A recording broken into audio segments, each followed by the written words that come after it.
everybody. I'm Joyce Epstein at Johns Hopkins University, and I'm really pleased to be part of your virtual conference on how educational research can reconnect communities and actually impact and improve school, family, and community partnerships. You know, during this period of COVID-19, school, family, and community partnerships, family and community engagement with schools has become front and center everywhere because teachers and parents must communicate about remote learning and children's learning from home. So this is a timely topic, and I want to share with you the story of how we have built a research program that extends to development and dissemination in order to apply research to policy and practice, and what it takes to do that. This may assist some of you to think about this possibility in your own research, or to ask questions that we can chat about of the road we've taken to try to apply research in practice, which is pretty challenging many times. I want to tell you a story in 3 parts. First, I'm going to summarize some of the basic research findings that have challenged us to move in a direction toward application. Second, I want to share 7 lessons we've learned that tell how we have to think about family and community engagement in some new ways to extend research and to make our research applicable in practice and in improving policy. And then third, I'd like to summarize some of our conclusions to help think through what it takes to follow the path of research to practice, back to research, back to practice, and what your questions will be about this topic. First, our basic research findings that have challenged us to work harder to change our questions and to change our methods, to change our publications and who we talk and work with so that our research becomes useful to practitioners. So a basic question would be, why should we engage families and communities in their children's education? Going back decades, really to the mid-1960s, studies have found again and again that students with involved parents, regardless of income, background characteristics, or the student's starting level of achievement, students do better in school if their parents are engaged. This is now just a social fact, but it hides 2 unacceptable inequalities. So the statement of fact, which has been proven again and again in hundreds, if not thousands, of studies, hides the fact that some parents are engaged and others are not. It also hides the fact that some students benefit from parental engagement while other students do not. That's how we get the finding that students with involved parents do better in school. But it's the inequalities that have challenged me and my colleagues to think in new ways about family engagement. We want to dissolve those inequalities. Our studies show too that if partnership programs are put in place, that we can increase student achievement, improve attendance and behavior, and promote positive student social skills. We also have learned that if our partnership programs are based on goal-linked practices, that more and different families become involved in ways that assist student learning and development and their success in school. So if we want to erase those inequalities, we have to think about these programs, policies, practices in ways that will produce greater equality of family engagement and results for students.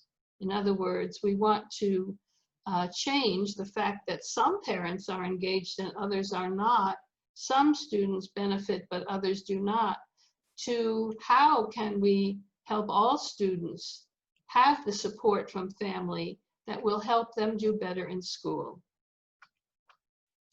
Our studies also show that if district, organization, or other leaders, ministry leaders and others, if they are leaders who provide training for school-based teams, I call them action teams for partnerships, then the schools that those leaders guide have higher quality partnership programs, address more challenges to involve families, more and different families, including those who are typically called hard to reach or the uninvolved families, and have more parents who are good partners with the school and are working with teachers and at home to support student learning and development. We know that everyone, everywhere wants excellent schools and successful students. To study this topic, I've developed my theory of overlapping spheres of influence that have external and internal connections that are important for addressing what's going on to make better partnerships and partnership programs. The overlapping spheres tell us we want excellent schools, we want strong families, we want healthy communities. Those too are social facts. We ask, where do children learn and grow? At home, at school, and in the community. If we bring these spheres of influence together, we find in our data that students do better in school. So this is our kind of theoretical model that we're testing with the application of practices that will help schools create such programs. We know that there still are out there people who say, if the family would just do its job, we at school could just do our job. Those are sentences of separate spheres of influence. You do your job, I'll do my job. But we find that when that happens, students really don't have multiple sources of support sharing the same messages of the importance of school, the importance of study, of homework, of attendance, and so on. Our data and others now, hundreds of other studies show, if we bring the spheres of influence together, then our students do better in school. And so that is the popular version of a complex model that is in our reference, and you'll see a reference list at the end of the presentation that shows that we have a model that we're testing to see if we bring these spheres of influence together and how we bring them together in the areas of overlap where partnership practices occur. Do students do better on academic and behavioral outcomes? Our field studies show us that across countries in the US and elsewhere, a usual starting place when someone is trying to think about family and community engagement is to write a policy. A school will write a policy, a state or ministry will write a policy, and in that policy, there is usually language that is very common and very repetitive across locations that says something like, education is a shared responsibility of schools and families, parents and teachers. Some similar wording you'll find in most policies about family engagement. This is a typical and actually not a bad, it's a good first step, but it is not sufficient for creating positive partnership programs that will help students do better in school, engage all families, create good partnerships. So we know that a policy on partnerships, good first step, tells schools to do something, but may not tell them, cannot really tell them how to go about it, how to do it. So we have to go further. my colleagues and I knew that we had to conduct programmatic research over time to learn how to help all schools engage families in productive ways. Way back in 1987, we changed the question. The old question in research dating back to the 60s was, is family engagement important for student success? It was proven over and again that it was, in fact, important for positive results. Our new question was, if family engagement is so important for student success, how can all schools conduct effective and equitable programs with all families as good partners in their children's education? That's quite a different question. It's not just, is family engagement important? Let's measure family engagement and see if children are doing better. It's, how can we help any school or any district or any group of schools have such good programs of partnerships that they reach all and engage all families, and that those families' children do better in school? Quite a different question. But it also required programmatic research over time, where one study built on another in order to try to extract information that could then be applied in practice. So after several years of theory development and basic research, starting in early 80s, we started fieldwork in 87 with 8 schools in one urban district. And we built our knowledge of what's happening out there. How does it work? How can we help schools grow their partnership programs? Last year, we were working in what we call the National Network of Partnership Schools at Johns Hopkins University.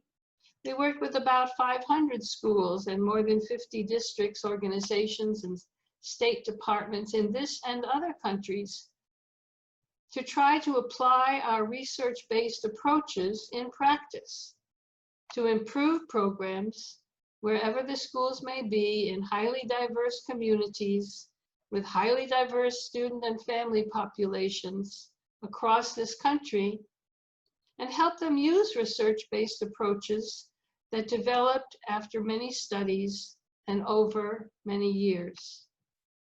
I call this an RD&D agenda, research, development, and dissemination, to scale up research-based and feasible programs that can be used anywhere without the researcher present and with local leaders who are going to understand and then conduct programs in their own space and place to engage families so that children at their various grade and school levels do better in school.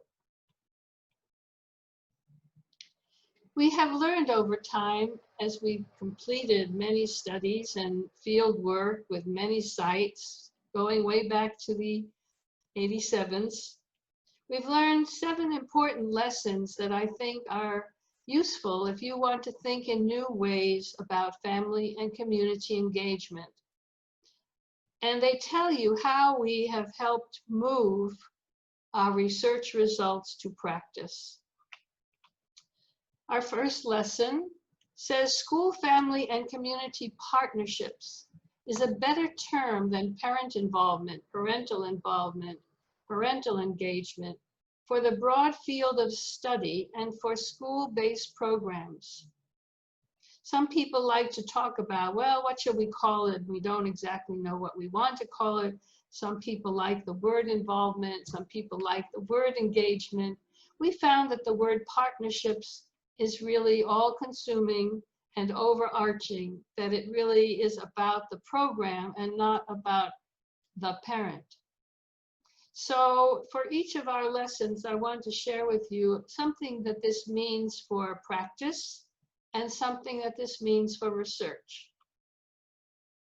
In practice, the vocabulary of partnerships tells us that families, schools, communities share responsibility for students' learning and development. You recall that I mentioned that most official policies use that language to say we want to have recognition that education is a shared responsibility of home, school, and community.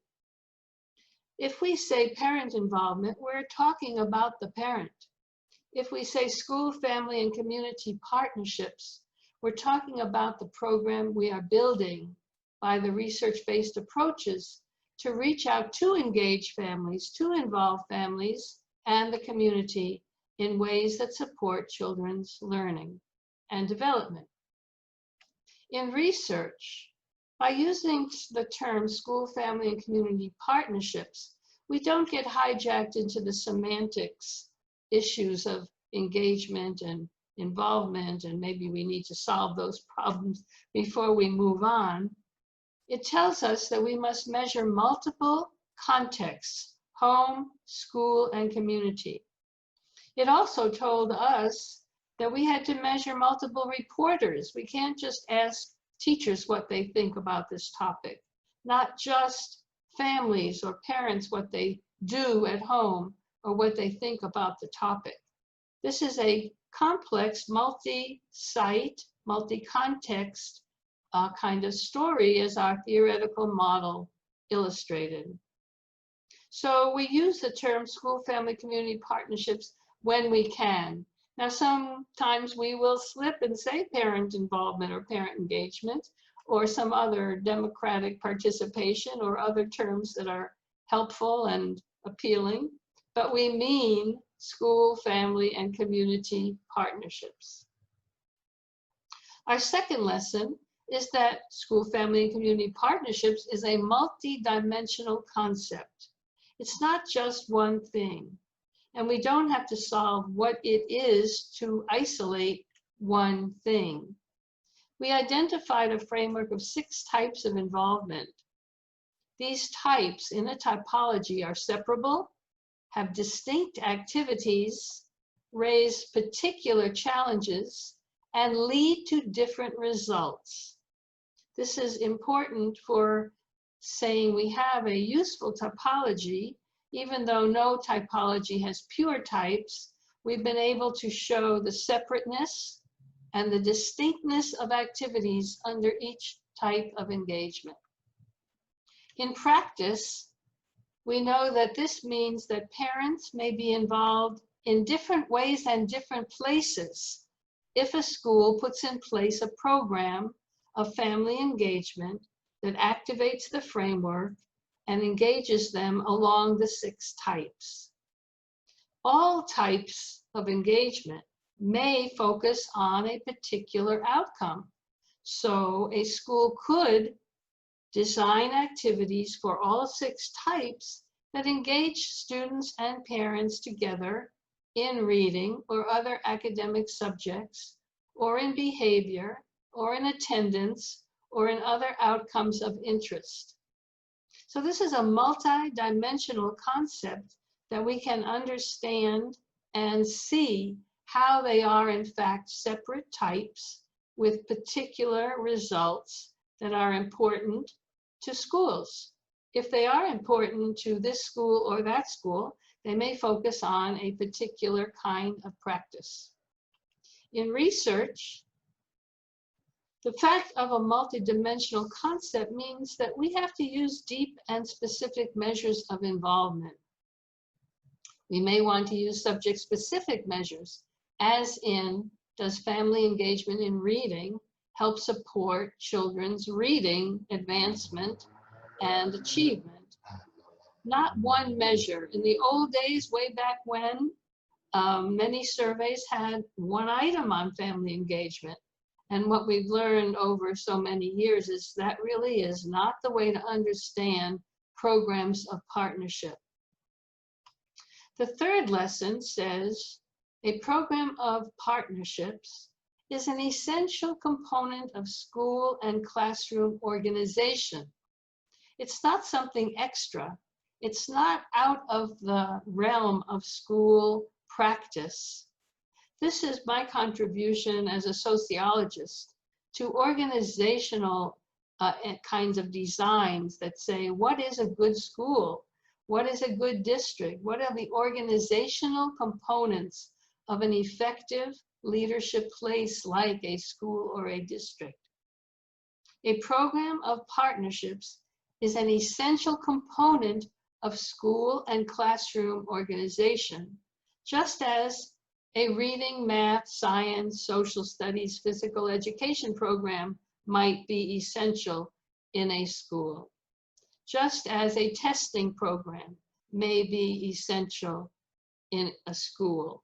We have to begin to think of this as part of school life, not something extra that is added on to the work of teachers or the kind of development of leadership. In practice, this means that teachers and administrators must understand that family and community engagement is part of their normal, regular professional work. It defines them as professional if they are competent and able to think through the design and development of partnership programs. It's part of school organization. In research, it means that we have to measure what schools do to reach out to parents, and not just what parents do on their own. Families do many things to help their children learn and grow. But if we have a program of partnerships as part of school organization, then schools must have a way to make more equitable their outreach and engagement of all parents. In our field work over many years, we've identified 8 essential elements that are part of this school organizational design and development. Each of these is a potential research topic for deeper learning, and there's still much learning to do. But we've identified those elements that are not only part of good school organization of partnerships, they're pretty much part of good school organization of many aspects of development of a good school. They are leadership, teamwork, implementation of action plans, evaluation of progress and problems, adequate funding, collegial support, and networking. And I've highlighted teamwork because in our work on partnerships, it's really a key structure for the good outcomes that can come in any school that wants to build a competent partnership program that has impact on student results for achievement, behavior, attendance, and other outcomes. Teamwork is one of the essential elements. They all are essential, but we start with teamwork. Evaluation is also an element that has been missing over history in family engagement programs, and we find that if there isn't a clear evaluation of progress in schools or districts over time in their leadership or program development, that school programs don't improve from year to year. Since we're not talking about magic here today or any time, then we have to have a process for improving the organization of schools, family and community partnership programs, so that we reach all families and support all students. The action team that we use, that we've learned over years, can be applied in any grade, in any school, any place, has 2 or 3 teachers. These are sort of minimum numbers. Some of our schools have much larger teams. At least 2 or 3 teachers, 2 or 3 parents or family members, the principal of the school or director of a school, and then many schools add others, the nurse, counselor, PTA representative, an after-school program. Many schools add community partners because they all care about engaging all families and helping all students succeed in school. At the high school level, we ask for 1 or 2 students on the high school team because in our studies of high schools, we learned that student representation is very important for helping other students see that there's a voice in the program that is put in place for school, family, and community partnerships. Our partners in Ireland have taken that one step further, and they are aware of all the things we've talked about so far and all the lessons we have learned, but they have students represented on the school teams at all grade levels, and that has worked out nicely for them, and you'll see a way to see their work in our reference system. Our 4th lesson tells us that programs of partnerships must focus on student outcomes, on student learning and development. A program of partnerships is not about the parents. It's about the students and how schools work with families and community partners to help all students reach their full potential. In practice, this means our programs are goal-linked, linked to student success in school. And by that, we mean most schools have a school improvement plan. They've set goals for learning. It's how schools are measured in quality. And the notion that all schools are going to be working to help all students reach their full and best potential says that if teachers work hard all day toward various important goals, then when we engage parents and the community on those same goals, the students will get a boost, and we will end up with more students who are successful in reaching the learning goals that are deemed important for promotion and for graduation from each school level, graduation ultimately in high school. In research, it tells us if we are interested in student outcomes, we must have longitudinal data to study the effects of family engagement on the outcomes we're interested in. We can take a snapshot at any given time, and we will learn almost 100% of the time that if families are engaged, their children do better in school. That's where we started decades ago. If we want to say that if we put in place good partnership programs, that more students will reach their full potential, we need longitudinal data to study effects. That may be in academic subjects, in attendance and behavioral outcomes, and even in enrichment areas where we have many schools that are trying to help students do their best and use and build their talents in school. So depending on your interests, if you are interested in joining this agenda, think about longitudinal data that would be necessary to see if schools that have good partnership programs or schools that are arrayed on a variety of stages of building their partnership programs do better programs, more complex and complete programs, lead to student outcomes that are of interest and importance over time. Our 5th lesson says that programs of partnership are really require multi-level leadership.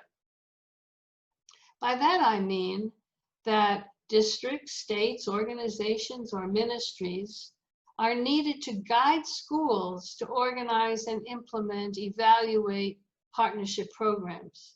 We don't use or leave schools on their own to decide, do we want to do partnership programs or not? Are we going to involve families and communities in children's education or not? That's the old way of thinking, and it led to what you may recognize as the words for islands of excellence. This school did something good, this school didn't do so well, but they did their own thing, and that's the way it goes. That's not the way it goes for family engagement if it's part of a good school organization. We don't leave it up to schools to decide if they're going to work on reading, literature, math, or science. It's part of school organizations. Similarly, the programs of partnership that are part of school life benefit when district level or organizational level leaders guide schools to do this work, help them do it well, recognize excellence, share best practices across locations, and make this part of the work and progress of schools. In research, this means that we're going to also study leadership for partnership programs and help schools have those leaders at the district level or organizational or ministry level that will actually work. We don't have district level or ministry leaders who stay in their office and only do their work at their desk. That will not help many schools build partnership programs. We want to prepare leaders in the way they're going to guide schools and help schools share best practices, learn research-based approaches, and do the work that we're talking about. Even colleges and universities can join this agenda by preparing future teachers and administrators to understand family engagement as part of their professional work. We've made progress on this across countries, maybe since the 1990s, a little more in the 2000s, but we have a ways to go before all colleges that prepare future teachers and administrators help them become competent professionals on partnerships so that when they go to their positions in schools and in districts or ministries, they actually know what leadership on partnership means and what to do about it. Our sixth lesson is very, very important. Everything we've talked about so far leads up to and is part of lesson 6. All partnership programs are about equity. Remember, we're trying to erase that inequity where we started so many years ago. In practice, just about all parents want to and can be involved in their children's education. Survey after survey of parent groups anywhere in the US or other countries tells us parents want to be engaged. Excuse me.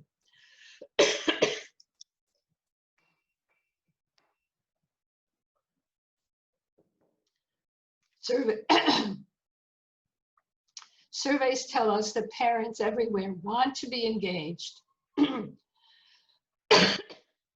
need guidance in how to become engaged in their children's education. Excuse me.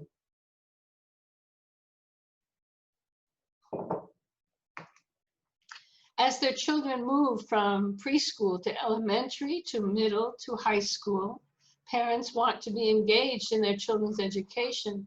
They ask for more information, more timely information from their schools because they know that they can be part of their children's growth and change and work and progress. In research, lesson 6 tells us that we need studies of innovative interventions so that we learn more about how to be most equitable in engaging all families from different backgrounds, different linguistic groups, different cultural and racial groups, different socioeconomic groups, so that equity becomes part of the agenda for what we need to learn and how we need to learn it. If we don't do that, we end up with all kinds of stereotyping that still plagues this topic in many places, as if to say or think those parents may be involved and those parents may not, or may not want to be involved or do not value education. We haven't found a country yet. And we have partners in over 40 nations in another network we call the Network of scholars on school, family, community partnerships, and the European counterpart of ERNAPE, the European Research Network about Parents in Education. There isn't a country out there where we have found that parents send their children to school to fail. So parents know that they are part of this agenda and that the agenda is about equity. Equity is a strengths model as opposed to a limitation that we are separating these families from those. And equity is about solutions to the inequalities that we're trying to dissolve. Our 7th lesson is about us. It's about the research agenda that is needed to move this field along. It's a relatively young field in education research. We know that as researchers on partnerships, we must ask the next new questions, not over and again the old questions. We want to apply more and appropriate rigorous methods to address the questions that are on our agenda of interest. As I mentioned, we must begin to emphasize longitudinal data, whether we're doing qualitative or quantitative studies, because that is how we will begin to understand the real effects of family engagement on student learning and behavior. With longitudinal data, we can begin to isolate the paths of influence and identify the interim and ultimate outcomes. Interim outcomes like, do families become engaged if schools implement particular practices and programs, and ultimate outcomes of whether the students then pick that up and become more competent, more able to do their work in school with higher achievement and better attendance, or whatever our outcome of interest may be. So we have a great agenda ahead of us. We've made progress over time, but there are many things to learn, and the research community can be part of how we build a better research agenda on family and community engagement. Let's summarize what it takes then to apply results of research to improve school policy, to improve programs of practice as part of school organization. Our studies and many others, now hundreds of studies, there are hundreds of researchers now working in this field, unlike when we first started, when there were only a few. Now there are really many across countries, and many dissertation students who are working to be the future researchers of this field of study. But many studies then have now let us summarize that writing a policy may be a first step, but is insufficient for improving partnership programs. Our studies showed that other factors, not just having a policy, such as the support of a principal or director, district leadership, teamwork, those essential elements that I shared with you, are needed if districts and schools are going to put in place the basic structures of a good partnership program. And we separate the basic structures of teamwork, writing a plan, implementing the plan, and moving on with evaluation, from the advanced outreach to understand which parents are engaged, which parents are not engaged, and what new methods or implementable programs and practices will help reach those who have not become engaged yet. In other words, we're not talking magic. We don't just put in place some good research-based practice and everything works out just fine. It's a very incremental process of engaging all families in their children's education on all outcomes where they want to have impact and can help their children do better in school, in part because schools change their populations every year. More new parents enter kindergarten every year. Some parents graduate with their children and leave the school every year. So this is a constant flow from the basic structures of having a team and beginning to work on partnerships with implementing advanced outreach that actually reaches all families.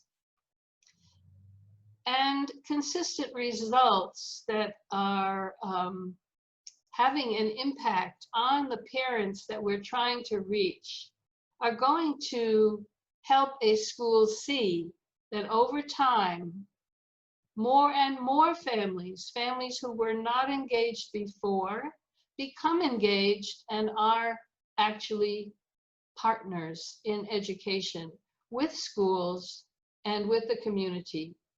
Similarly, the schools become partners with parents. That's become very apparent in the COVID crisis when everyone had to communicate.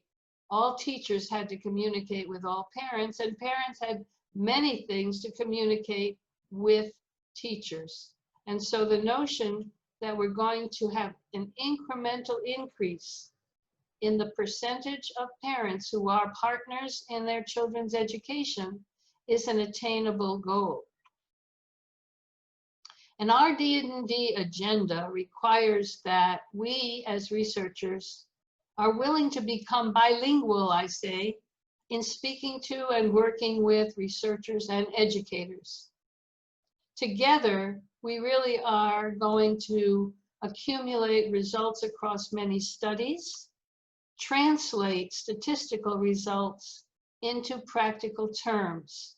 That's where bilingualism is actually essential, so that the tools and training and templates we use are clear, understandable, and important for those who are working in policy and practice.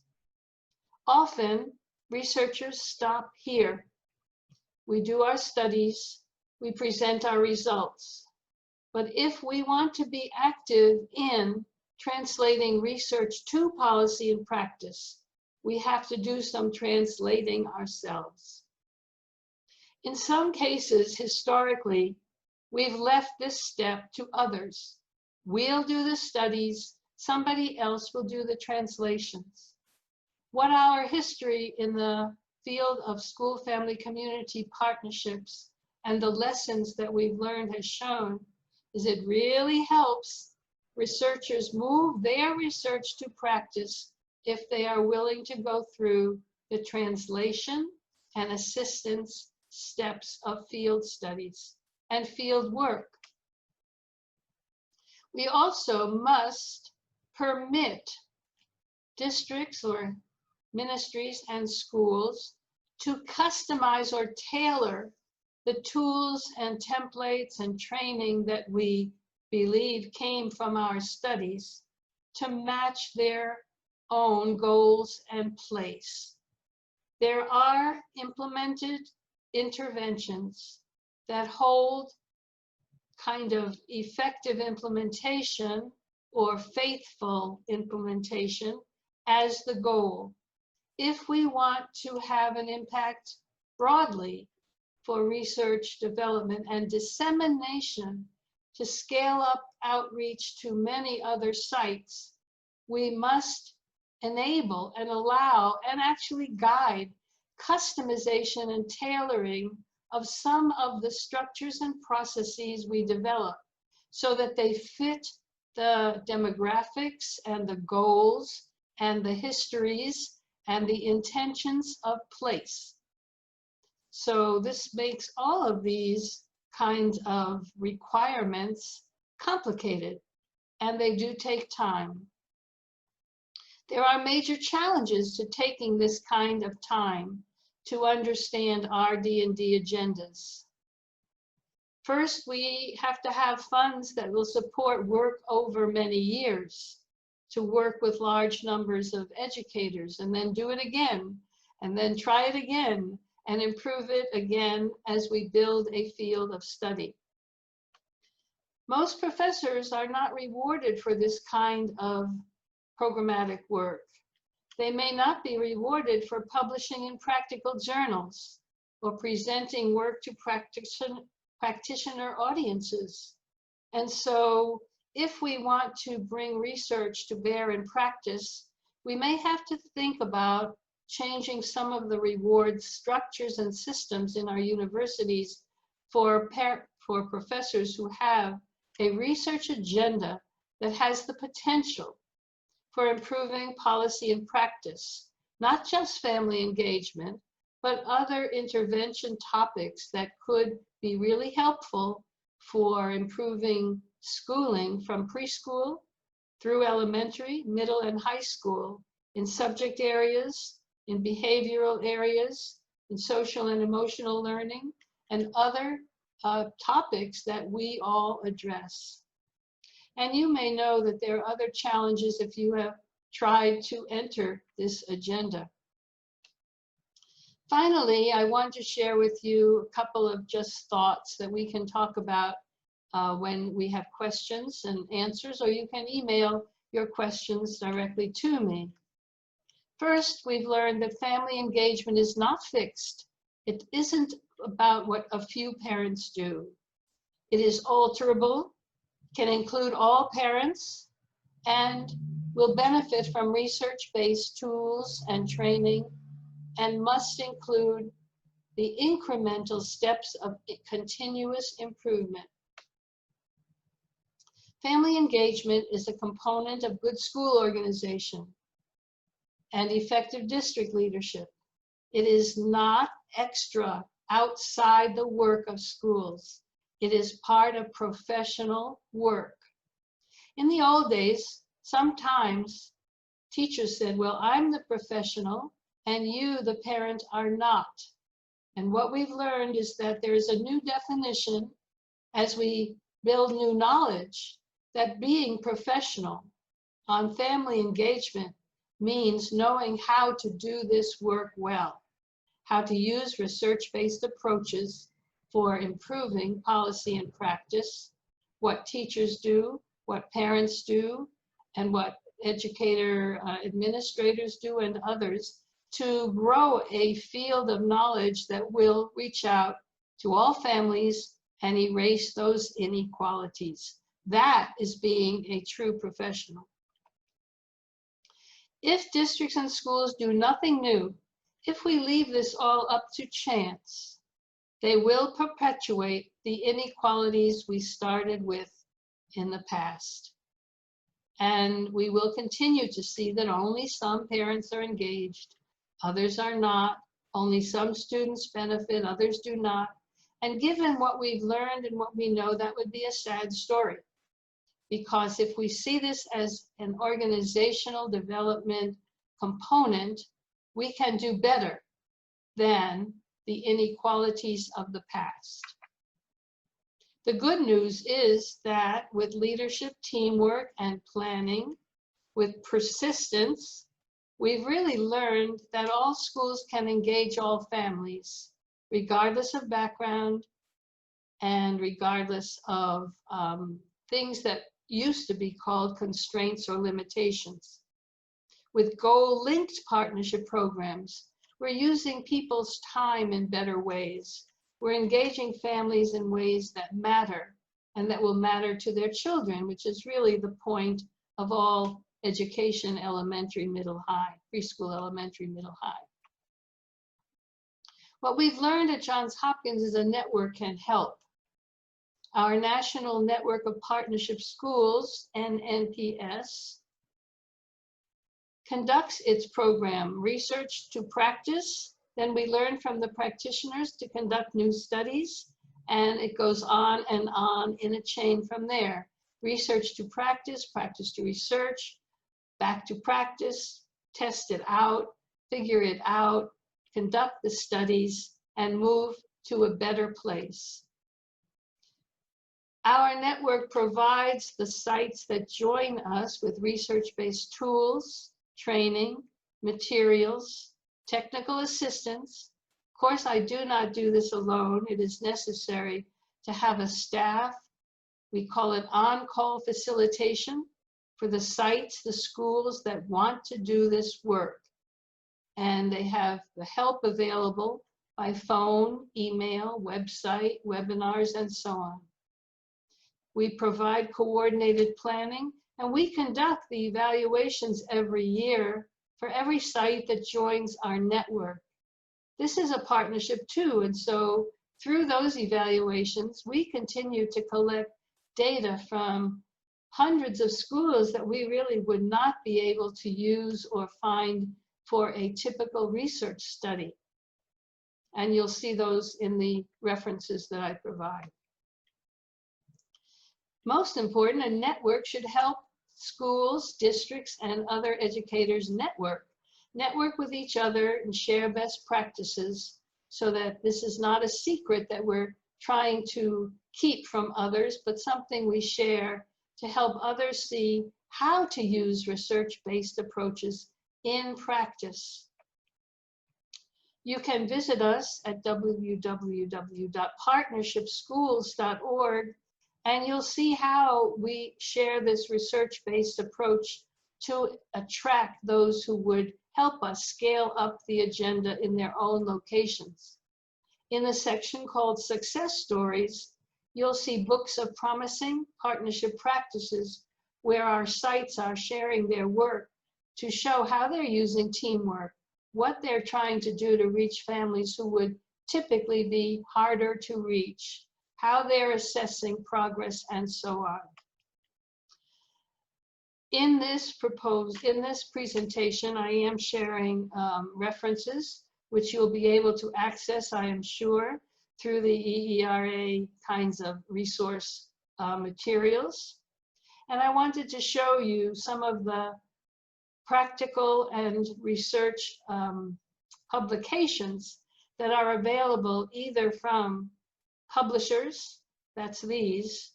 The top left book is our basic handbook for all sites that join our network. And it grows, it's in its 4th edition. It grows each edition based on the knowledge we gain from the fieldwork we do, from the studies we conduct. The two books on the corners, Multicultural Partnerships, Family Reading Night, are ways to help elementary and middle schools develop the kinds of family nights that are very common, with activities for parents and teachers at different grade levels. And we provide those activities in English and Spanish because in the United States, those are really the popular and most common multi-languages in so many of our schools. The bottom right is my textbook for college courses that really has the research history and ways to help professors of education add this topic to whatever course they're doing to prepare future teachers and administrators to be professional. It includes classroom activities or project learning, or even topics for master's or doctoral projects and dissertations. These publications come from my center.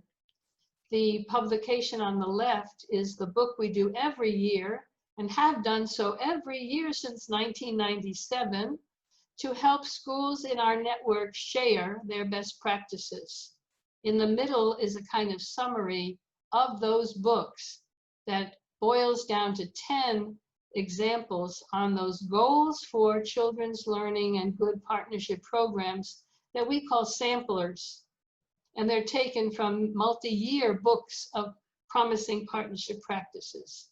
On the right is a homework intervention that we've developed called TIPS, interactive homework where youngsters do the showing, sharing, and demonstrating, conducting positive conversations with a family partner or a parent, so that the parents do not think they're supposed to know how to teach all school subjects, which cannot happen. So this is an intervention within the intervention that helps teachers assign children homework that they must conduct to have a conversation with a parent about something interesting they're learning in class. These items are all on our website, www.partnershipschools.org, which I hope you all will visit to see how do we move research-based approaches into practice. How does the research we do connect communities by saying that the research can have an impact to address a serious inequality that has prevented many parents from being part of their children's education. Not necessary anymore by learning the lessons over time of good partnership programs. I hope this has helped you think through the topic of how to move research to policy and practice, and how your questions about your agenda really apply in similar ways, what it takes if you want to join the RD&D agenda. Thank you so much, and I look forward to your questions or discussions with the EERA panel later in August. Bye now.